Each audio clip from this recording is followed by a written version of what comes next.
Քաղաքական դերակատարների համար շատ հեշտ է թաքնվել եկեղեցու թիկունքում, հա, ասել այ եկեք պաշտպանենք եկեղեցին, ազգային արժեքները եւ այլն շատ ավելի հեշտ է, քան թե ասել այ եկեք պաշտպանենք Ռոբերտ Քոչարյանին։ Դա շատ ավելի դժվար բան է, հա, ասելը։ Կարելի է իհարկե կաթողիկոսի նույնացնել համարյա Քրիստոսի հետ, հա, ինչ է, որ Հուդա են գոռում, հա, Հուդա են երեք գոռում։ Հուդան ում է դավաճանել։ Հա, ինչ կաթողիկոսը Քրիստոսն է ինքը, ասենք համարյա արդեն Աստծուն են հավասարեցրել Գարեգին Բեին։ Իհարկե շատ հեշտ է Գարեգին Բեին դարձնել համարյա Աստված ու թաքնվել իր թիկունքում։ Երբ որ կանգնել ասել այ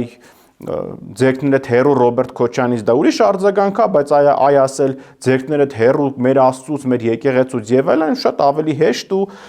ընդունելի է։ Բայց եկեղեցին ինքը պետք է